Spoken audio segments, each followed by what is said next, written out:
people think that they're going to step into an imposter syndrome when they get successful. Like, I'm not going to feel like I fit. What you're going to feel like when you tap into that success is I always belonged here. This is where I was always meant to be.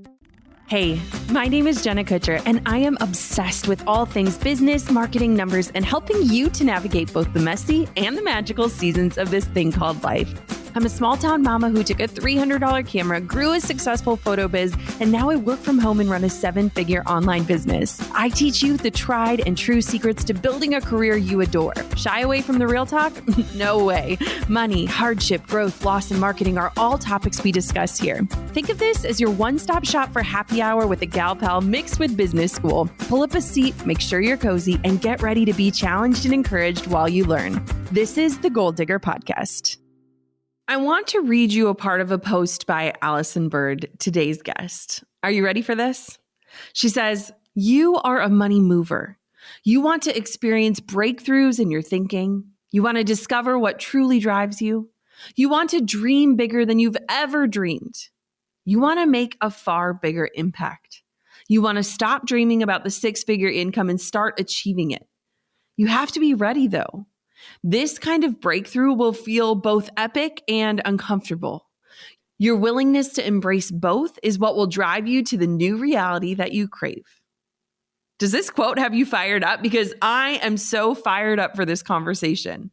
Allyson Byrd was a money mindset coach and a business consultant, and she's been leading entrepreneurs to scale their profits to levels they've only ever dreamed of. It starts with an identity shift, a breakthrough, as she wrote in that post that I read to you. Allyson Byrd herself has walked through a massive identity shift to become known as the Profit Accelerator, and after selling her company, that identity shifted again. I am so ready to dig into it all with her. Money mindset, identity shifts, time is currency, and so much more. Are you ready to get started with Allyson Byrd? Let's go. This is so exciting. My friend Amy Porterfield and her podcast, Online Marketing Made Easy, are officially on the HubSpot Podcast Network. If you've been around the Goal Digger podcast for a while, you know that Amy is one of the reasons why I launched my own show. Well, now we're BFFs and the rest is podcasting history. With a focus on online business, including digital courses, list building, social media, and webinars, Online Marketing Made Easy breaks down big ideas and strategies into actionable step-by-step processes. And the show's designed to get you more results with a whole lot less stress. If you like Goal Digger, I can pretty much guarantee that you're going to love Amy's show too. She digs into topics like 7 email copywriting tips to convert subscribers and what happens when a launch doesn't go as planned, and so much more. Listen to Online Marketing Made Easy wherever you get your podcasts. Oh, Allyson, I am so excited to connect with you today and to have this conversation. So welcome to the Goal Digger podcast. Thank you for having me. Let's rock this out. Oh, yes. Okay. So I know about you because we met on Clubhouse, which was so much fun, but I never got like the full background story. And so before we dive on into all the juicy questions and tools and ways that we can transform, tell me about who you are. Like, who is Allyson and how did you get to where you are today? Oh my God. Okay. That's a chunky question for us to We're diving in. Oh my gosh. You know what? I feel like, Jenna, that people always start their stories with the gutter of what they've lived. You know, they always start with a rags into riches story. And I feel that the reason that people do that is because they want to feel relatable. And I want to come out of the gate feeling very unrelatable. The life that I live today, I am so excited and proud to live as a woman that is in the top 1% of earners in North America. I really never thought this reality could be my existence. I really didn't believe that. I believed that one day I would escape poverty. I believed that one day I would finally have confidence in myself. I believed that one day I would be courageous. I believed that one day I would use my voice for good. But I grew up in circumstances that constantly pushed on that being and becoming a reality. And while they are circumstances that a lot of people can identify with, they're circumstances that a lot of people cannot. You know, my dad was in prison. My mom worked 3 jobs to raise my sister and I. And there was so much resilience that I learned seeing my mother. There was so much tenacity, fortitude, push. And I learned that as my chemical makeup, but I also learned from her to suffer. And I also learned from her to struggle as an identity. And so even as life began working for me, I felt like a fish out of water when I wasn't struggling, because I'm like, isn't this what we do? This is what I saw all my life. This is what I saw my mothers do. My mother, my aunts, my uncles, my cousins, my grandparents. This is what I saw. So how I got to where I am today is I had to break my identity with suffering. I had to break my identity that came from my community of Black people that said we were marginalized. I had to re-identify and say, nothing about me is marginalized. Nothing about me is in the margin. I had to re-identify that as a woman presenting in business, that I would never make the $1 million mark. And when I did it in 72 hours, where most people take a year. I said, what if I could do it in 3 days? And I produced it in a live event.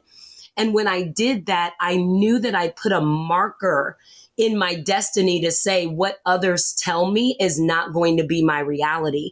So how I got to where I am today is being authentically myself and mastering what that means for me, mastering how good that feels for me, and never letting anyone's opinion, perception, paradigm, philosophy, people pleasing, or even pacifying others to stop me from living as the highest authority for my own life. And it feels really good to be where I am.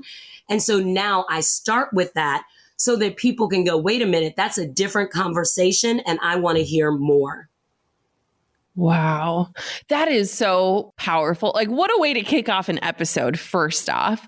But what is so powerful about your story that I really resonate with and that I just want to know more about, how did you do this, is how did you change those beliefs, that limiting mindset of things were supposed to be this way, but I want something different? Because I think for women, it's really hard to escape the own confines of how we define where we're going or what life will look like or how we're going to either struggle or succeed.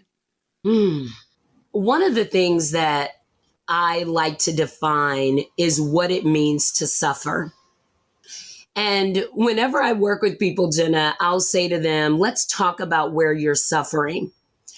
And because they're making high-level 6 figures in their business, 7 figures, 8 figures, I have clients that are 8 and 9 and 10-figure earners. And that's earning. That's not what their business is creating. That's what they are earning, which is a distinction. Wow. And so when I ask them, where are you suffering? They're shocked. Because they're like, wait a minute, do you not see how much money I make? And I'm like, that's not the same. The money that you're making and the existence that you're living are not the same. And so they're like, well, I don't feel like I'm suffering. And I ask them, where in life are you allowing what other people think to govern what you choose to do? Where in life are you allowing what other people think to govern how you post, how you speak, what you speak, how you share, what you share? Are you still living under the paradigm of success that your parents painted for you? Or did you find a way to break out and discover, what do I really want? What is my human design? What is unique to me? What brings aliveness to me? You know, are you still stuck in education when what you really wanted to be was in the art room? You know, are you a doctor when what you really wanted to be was a guitar player in a band, but you didn't think it was possible? And the reason that I like to go there there is not so we can beat up on parents or beat up on childhood. That doesn't hold any value. And I'm not going there so that we can hunt for trauma. I'm going there so we can hunt for the identity that you didn't feel permission to be, do, and have. And if we can go back and we can find where you left parts of yourself, then we can find why your current existence doesn't feel as good as you think it should. Because while you're striving for that $1 million mark, or striving for that first $10,000 month, or striving for that first high ticket, sale, while you're doing that, you're learning philosophies from others, but you're also picking up who they are. Dr. Joe Dispenza says we start to borrow our identity. And by the time we're in our 30s, 95% of us is borrowed. It's not really us. And that to me is a definition of suffering. If you can identify that, whether you have money to hire a life coach and work with them every day a week, or you don't, and you go to, lifecoaching.com. I don't even know if that's a site, but you find a free resource on Pinterest and coach yourself through it. If you can get through that awareness, you can have anything you desire in life, including your own personal fulfillment, life provision that really works for you and feels aligned for you, and personal achievements that give you a sense of satisfaction deep in your soul. Wow. I want to know, Allyson, so how would you describe what your gifts are? We've kind of hinted at what you have built for yourself and the ways that you support other people on their journeys. What do you do and where are you headed? Because I know you're kind of in a season of transition. I am in a season of transition. I sold my tech company in January, Jenna, and that was brutal for me. Let's talk about it. It was very uncomfortable, and it was uncomfortable for a lot of reasons, but I'll tell you the two main ones. The first reason that it was uncomfortable was because I left a lot of money on the table, and I was mad. Girl, I was mad. And I was telling my attorney, this doesn't make any sense. We need to do this. We need to do this.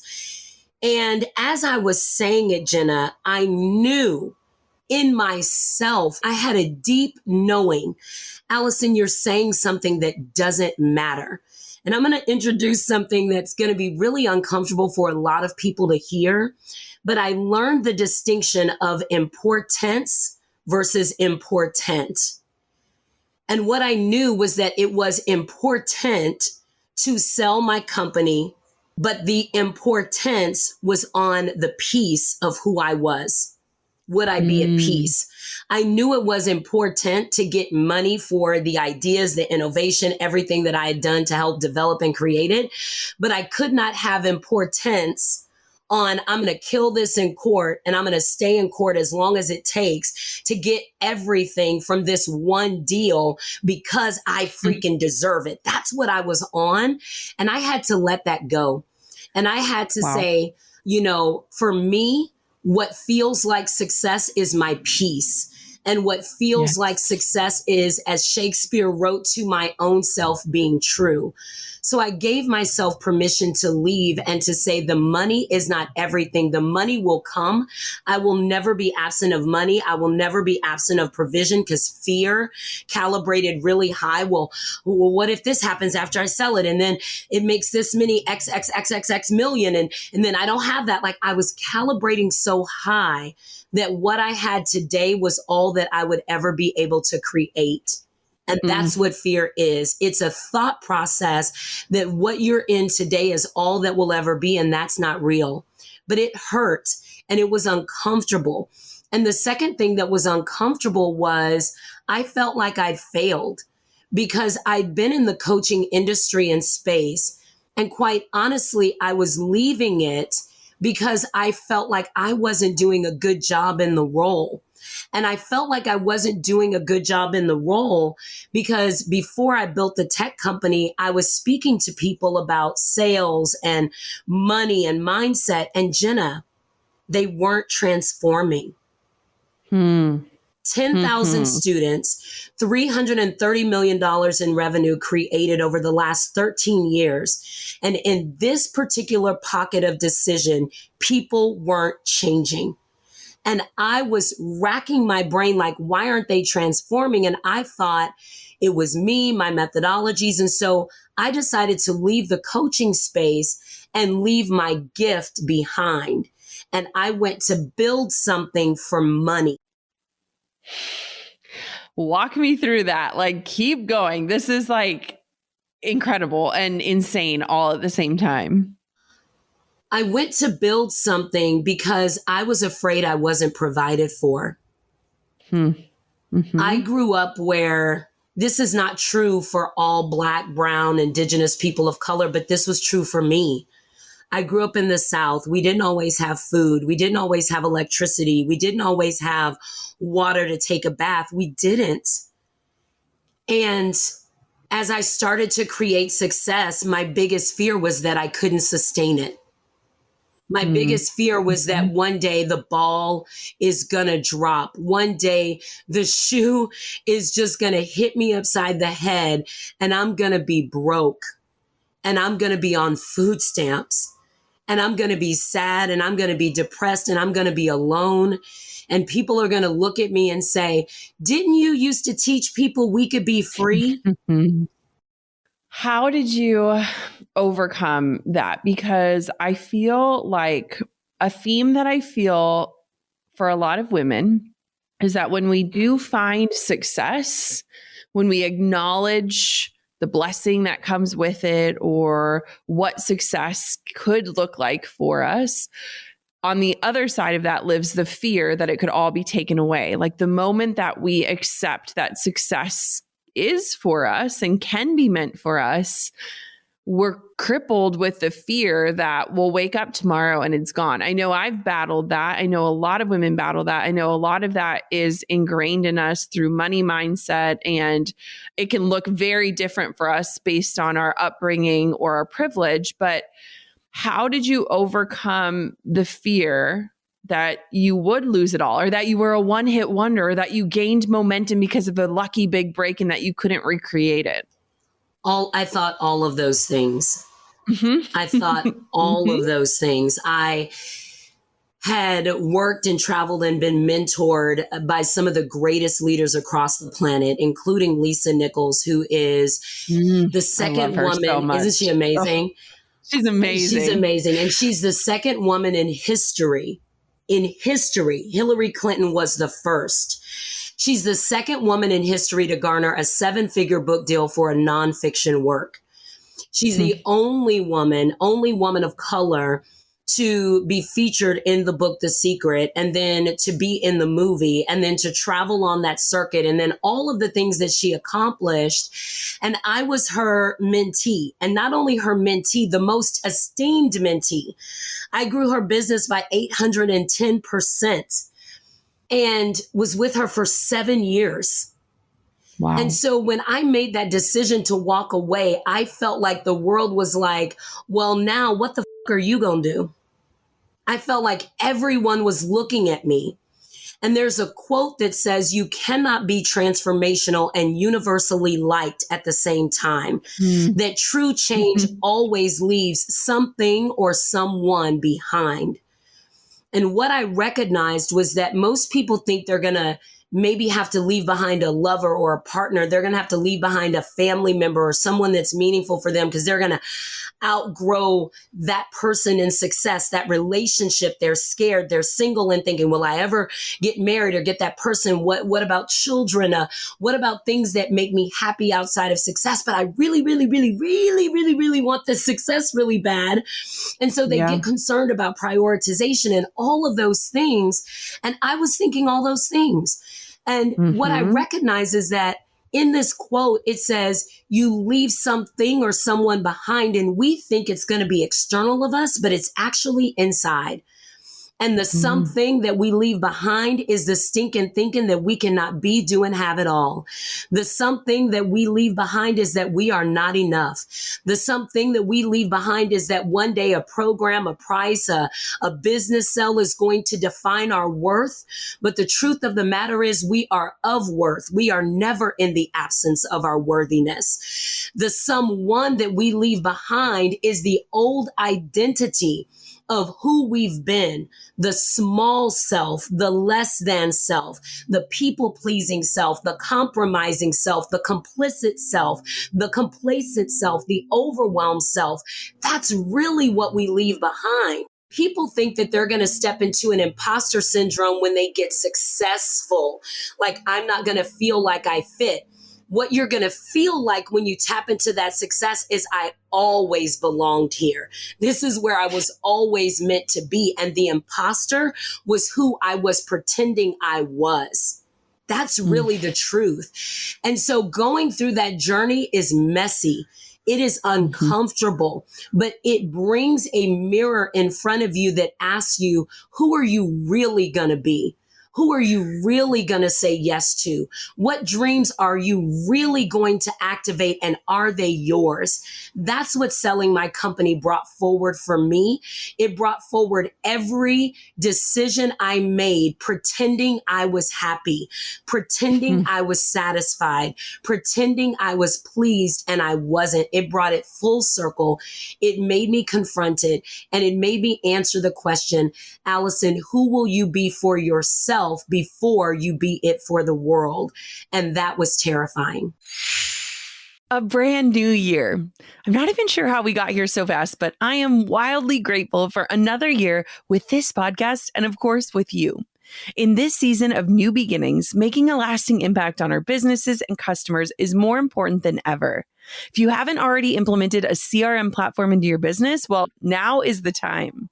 CRM, or Customer Relationship Management, is at the heart of turning your side hustle into your success story and your customers into your fans. Reach your customers wherever, whenever with ease, thanks to HubSpot's intuitive visual workflows and bot builders. You'll create scalable, automated marketing campaigns across email, social media, web, and customer chat so that your customers hear your messages loud and clear. A HubSpot CRM platform adapts your content for multiple device types so your customers have a great experience no matter where they're viewing it. Learn more about how you can transform your customer experience with a HubSpot CRM platform at HubSpot.com. Wow. One, you are so poetic when you speak, Allyson, which is such a gift. I'm like, I want to take that sound clip of what you just said and listen to it every morning, because I think that so many of us struggle in those ways. We have those mindset blocks. We grew up in this culture of like, fake it till you make it, but like you can make it and still feel like you're faking it and still be faking it.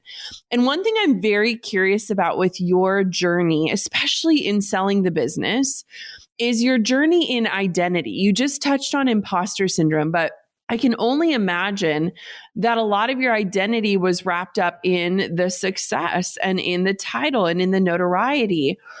Walk me through what that identity shift might have looked like for you, because I think a lot of women are in this like metamorphosis time of really claiming what their identity is and where it's found. That's a really good question, Jenna. The challenge with identity that I believe is that we borrow identity. And let me break that down, because I believe that this will make a difference for a lot of people to say, holy smokes, are you really telling me this? And it's going to give so much freedom. When I was 3 years old, I used to have this obsession with a collective called the People. And my mother would call them my imaginary friends, Jenna. And I would get so angry with her. And I would say, Mom, don't call them imaginary. They're real. And I would get viscerally upset. And I would say, because you can't see them, and I would say this at 3, Mom, because you can't see them doesn't mean they're not real. They're real to me. By the time I was 5 years old, I was walking up to people in restaurants and I was giving them clairvoyant messages from their missing children. I had no idea. I would just say, your little girl said this to me. And the woman would begin weeping. And my mother would say, what did you say to her? And she would say, she's telling me what my daughter said. And my mom would say, oh, do they go to school together? I haven't met you. My name is Linda. And she's like, no, my daughter has been missing, or my son died, or this happened. And my mother would look at me like, where are you getting this from? And so I knew my gift, Jenna. At 3 years old, I knew it. But then I went to kindergarten, and kindergarten put importance on knowing your letters. Kindergarten put importance on standing in line. Kindergarten put importance on being quiet when it was time for everyone to be quiet, but I wanted to talk because I could hear the people and I wanted to tell the world what the people were saying. Wow. And so how did you keep that gift going? Like, how do you not hide that gift? I'm like, my heart is breaking for this child. And that's the truth of all of us, that we knew who we were, but then we got into environments that were meant to produce safety and were meant to produce a healthy conformity, if you will. Like, this is just collective society. But the truth of the matter is, it taught us universal lessons that if we live in today, in our present, restrict us. We borrow our identity from our culture. See, I heard growing up that Black people were poor.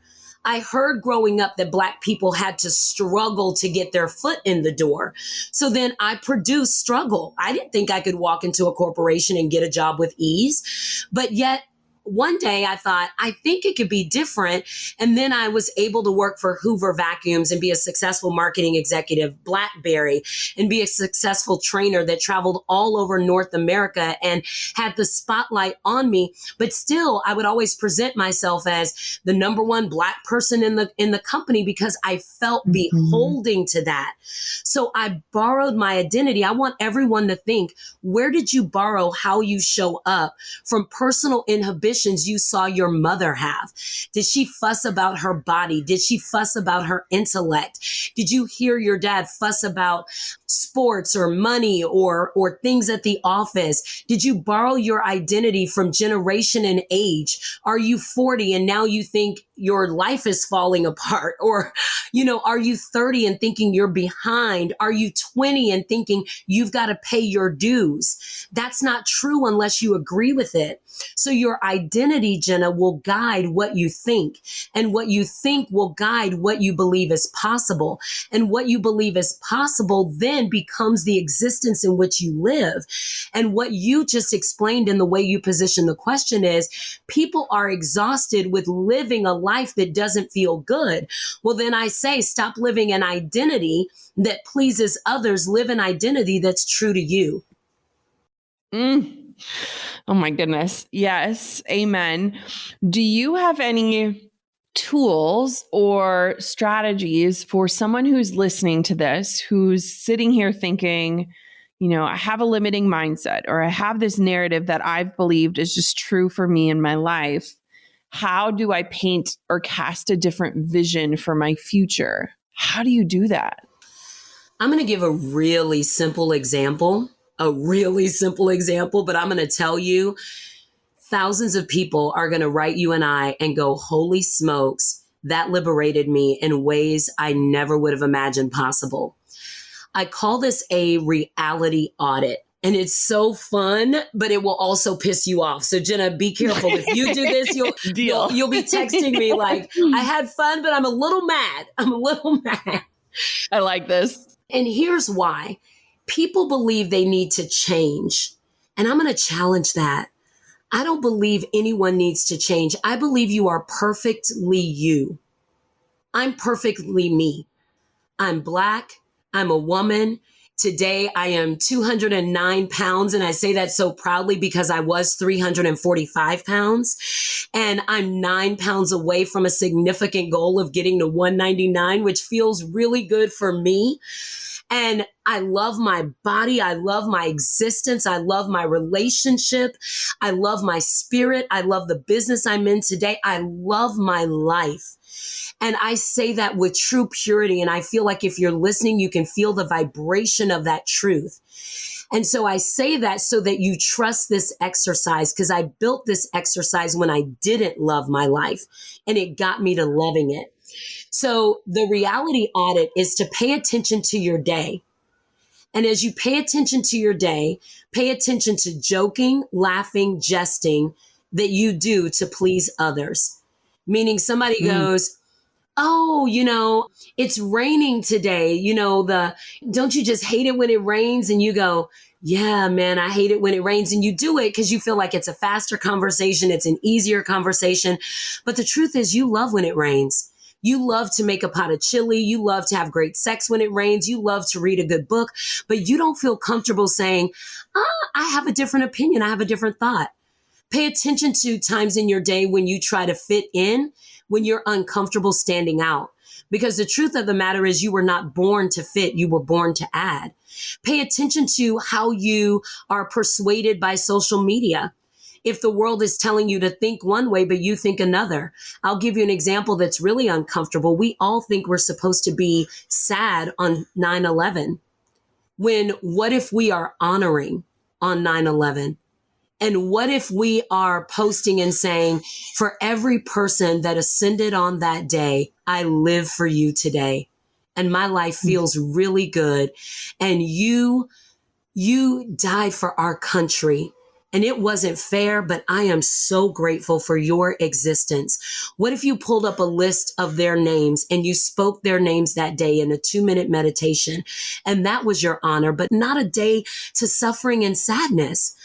Pay attention to your relationship with those that are significant in your life. And where do you love them through the lens of sacrifice? Sacrifice is not a part of love. Rewrite your definition of love. Where are you giving more of yourself and calibrating so high in sacrifice that at the end of the day, you lay in the bed and you feel like not enough was given to you?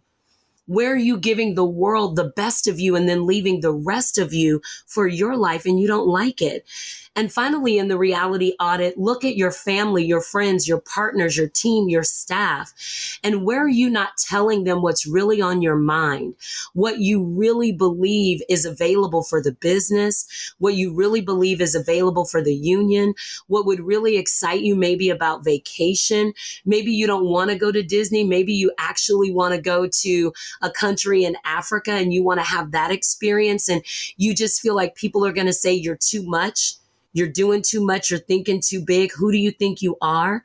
If you can pay attention to that day by day and moment by moment, you can pay attention to where you've given your identity over to the hands of people that weren't on the call for your destiny. It was not a conference call. It was a one-on-one conversation. And when Source, Universe, God, however you acknowledge that, had that conversation, it was only with you. You are the only person that can be the highest authority for your own life. And if you can see that moment by moment, you can then identify where your work is and you can give yourself free. You can give yourself into a liberated identity and life will feel better than you could have ever imagined. My gosh, you're just amazing. I just need a minute. That's so good. I want to know, Allyson, at this stage of your life, and I'm going to make an assumption and correct me if I'm wrong. This answer might be different than one you would have given in the past, but at this stage of your life, which one do you consider your currency, time or money, and why? Oh, that's a yummy question. That's a yummy question. I just got goosebumps. 1,000%, unapologetically, I will never change this answer. And it is time. Mm-hmm. It is time. It is time. It is time. Because how I use my time now versus how I used my time 5 years ago. 5 years ago, my calendar was stacked every single moment because I had taken a course that said if it doesn't go on the calendar, it's not real. But I took that course when I didn't know my human design, that I'm a manifesting generator, and that while I love structure, and while I truly believe that structure gives freedom, I need others to hold the structure, not me. So 5 years ago, I wasn't living the existence of having a COO that managed that structure where I wasn't in overwhelm. So 5 years ago, I lived, again, borrowed it. I took a course, but the course just wasn't for me. Does that make sense, Jenna? Absolutely. So I had everything in my calendar. Every moment was planned and stacked. I was going to my nephew's games, his basketball games, with my laptop on my lap. And when people stood up and cheered, I stood up and cheered. And when we sat down, I went back to working. I was obsessed with success. Today, the distinction is that my time is spent meditating, reading, writing, and stepping into what feels really good and pure and true for me. And the way that I got there, you're going to laugh at this, Jenna. I read a statistic. I was doing something. I was trying to figure out something new for intimacy with my partner at the time. And I read a statistic about sex. And the statistic said that 67% of women in heterosexual relationships fake their orgasms. 67%. And wow. What I identified was, holy smokes, that means 67% of women in heterosexual relationships, so this is not all women, but let's just take this analogy because it's easy to understand, are faking their feelings. They're faking when it feels good. They're faking that they're happy. They're faking that the spot was hit. And I had an awareness when I read that statistic. Now, I was online to figure out something to make my own sex life spicy. But I stumbled onto something, Jenna, and I was like, wait a minute. If they're faking it in the bedroom, they're faking it with their business numbers. They're faking it with their marketing. They're faking it with their sales strategy. They're acting like they like it and they don't. And they need somebody to say, you're faking it, and I'll call you out on it. And I went, oh my God. And then I went, wait a minute. You don't read something that's not for you, Allyson. Where are you faking it? And I recognized I was faking it, that I liked my life. I was faking it that I was happy, always striving for a body that never came to fruition. What if I just decided today I like my body? What if I decided on an international podcast I would tell the world I was 209 pounds? What if I did that? And what if I really, really loved it? What if I had acne all over my face and I didn't let it stop me from going live? What if I didn't go, hey, everybody's wondering about my acne cream, so that I could deflect away from the fact I have acne? What if I just got on and just was myself? And I recognized, Allyson, you're faking it. And while I love money and believe in money and believe money works for me, and I live in the permanence of abundance, and that is my reality today, and I am grateful it will be my reality forever. What I know is that the way that I spend my time is no longer gripped with worry, is no longer suffocated by fear, and is no longer restricted by philosophies that are expired and paradigms and thinking that don't serve this woman. I got to think thoughts, tell stories, believe ideals, and live feelings that fortify who I desire to be, not who I think the world wants me to be. And I spend my time calibrating and tuning and embodying those truths for me. And from that overflow, I book my calendar, I book my interviews, I book my press, I book my business conversations, I book my clients. I now live the overflow of my happiness. And that is the core of how I spend my time. That is the currency that is greater than anything I could have in a bank account, an investment account, any of that. And so that is where I put importance And that is what is important for me. And I believe I will say that for the rest of my days in this existence. Mm. So powerful and so transformative. I feel like everyone who's listening can take something from that and really ask themselves, where am I at with this question? I want to know, in closing, what is firing you up? You've had such a transformative year. You've gone through these identity shifts. You've really had to define success and what your values look like for you. What are you excited about? What's in the future? Thank you for asking me that, because it's meaningful for me. I believe that I will complete this identity of business, continuing to work with leaders who say, Allyson, I want more. I want more, and I don't want to feel guilty for more. I want to be rich as I want to be unapologetic about it. And I want to live the luxury of less. I want to do less and live bigger. I want to believe bigger. I want to trust myself bigger.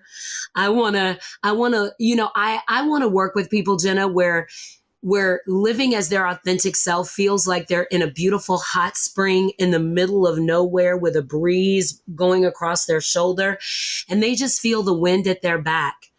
And I believe that is how I will complete this identity. And then I believe I will go into even more humanitarian work. And I will touch, move, inspire, and impact the world in ways that bring unity and that calibrate high on love.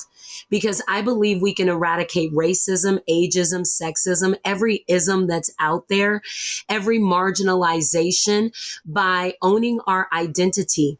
Are you identifying as marginalized? Are you identifying as unworthy? Are you identifying as not enough? Are you identifying as broken? Are you identifying as sad and lonely? Are you identifying as hated and betrayed? And are you identifying in that way? And then are you magnifying and magnetizing those circumstances to yourself because those before you lived those traumas?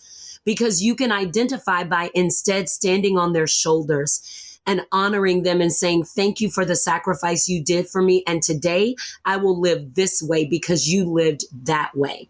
That's my good work, Jenna, and that's my God work. And I don't have a title for it, but I know the title will come. I know it will unfold because I know I have meaning. I know that, like everyone listening to this, I am an unrepeatable miracle, and I was born to exist for my own happiness. And when I live that truth, the world can't help but be blessed by it. The world can't help but be changed, and the world can't help but be made better. And that's what lights me up and sets my soul on fire. Allyson, where can everybody find you and connect with you? I feel like people are diving into any space that they can get more of you and hear more from you. Well, we love the gram. I love Instagram. I love it so much. And I think on Instagram, you can find me if you know how to spell my name. So you got to put the 2 L's, the Y. My dad did that. So you can thank him for that. But if you know how to find me, we keep all of our links active in my bio. And I think it's a good way because I'm personally there and I answer my DMs and I chat and I talk and I connect. And there's no automated experience. And so if you love this experience, then join me in my virtual family on Instagram. And that would feel really good for me. And I think for you.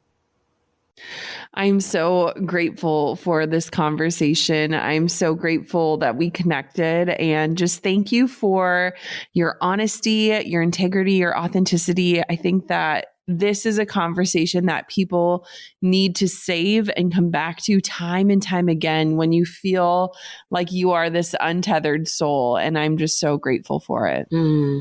Thank you for this experience, Jenna. If I may say one last thing, I would say to anyone listening, never be a prisoner of your past, even if your past was 5 minutes ago. If something frustrated you 5 minutes ago, clean it up. Don't let it steal your hour. Don't let it steal your afternoon. Don't let it steal your day. Never be a prisoner of your past. It was just a lesson. It wasn't a life sentence. Free yourself and live your truth, and know that you are loved and you are never alone. And that is what we call a mic drop moment. I don't know about you, but there were so many places in that conversation where I found myself wanting to rewind and re-listen to Allyson's powerful words. There was so much to unpack in that episode, from identity to mindset, to the narratives and the stories we tell ourselves, to the lies we believe, to the ways that we're faking it in our lives. I hope that today provided you the inspiration and the direction to start moving forward as the truest version of who you are. This episode absolutely inspires me, and I am so grateful that this podcast gives me the platform to host conversations like this one with Allyson. Thank you so much for hitting play on another episode of the Goal Digger podcast. Of course, until next time, keep on digging your biggest goals. I'm over here giving you a virtual high five because you just finished another episode of the Goal Digger podcast. Did that go by way too fast for anyone else? If you want more, head over to goaldiggerpodcast.com for show notes and all the discount codes from today's sponsors. And if you're looking for a new crew of movers and shakers like you to bounce ideas and ask questions, be sure to join my exclusive community for Goal Diggers on Facebook. The link's waiting for you at goaldiggerpodcast.com.